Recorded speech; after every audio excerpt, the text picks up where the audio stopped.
Elle devait attendre ce moment bien que synonyme de chagrin. La semaine dernière, le corps de l'écrivain Jean Telet a enfin été rendu à sa famille et notamment à sa compagne, Miu Miu.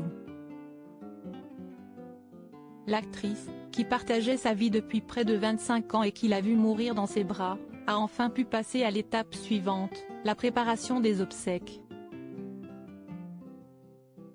Et selon le magazine Ici Paris, s'y estive vers une solution éco-responsable que la comédienne cesse de tourner, accompagnée de sa fille cadette Jeanne, née de son union avec le chanteur Julien Clerc. Elle a en effet entamé les démarches avec les services funéraires de la ville de Paris. Ceux-ci sont réputés pour proposer des urnes biodégradables, ou encore des cercueils construits en bois de forêt durablement gérés.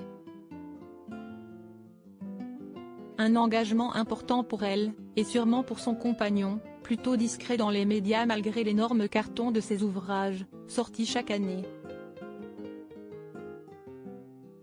En tout cas, l'étape est désormais bien engagée et la comédienne va enfin pouvoir entamer son travail de deuil, un moment dont elle a été privée par l'enquête autour de la mort de l'écrivain, le 18 octobre dernier.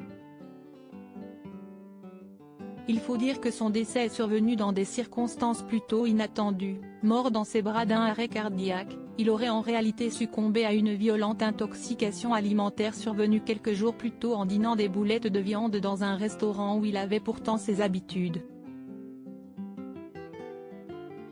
Ses proches soudés autour d'elle depuis, la comédienne serait effondrée, selon les proches, notamment le dessinateur Philippe Geluck. Ils se sont aimés follement, avait-il expliqué dans Paris Match. Il la faisait tellement rire, il nous faisait tellement rire.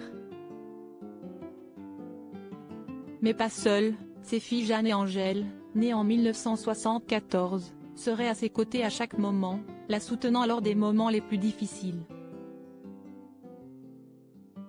Il faut dire que ce n'est pas la première fois que Miu Miu perd un homme qui a partagé sa vie, son ex-compagnon Patrick Dewar, avec qui elle avait vécu une belle histoire au début des années 70, s'était suicidé en 1982. Angèle, leur fille, avait ensuite demandé à son beau-père de l'époque, Julien Clerc, de l'adopter officiellement à sa majorité. Et toutes les deux, avec leur moitié enfant, entoureront encore leur mère lors d'une journée qui s'annonce difficile, les obsèques qui se dérouleront selon toute vraisemblance dans les prochains jours et où toutes les trois seront bien sûr réunies et soudées.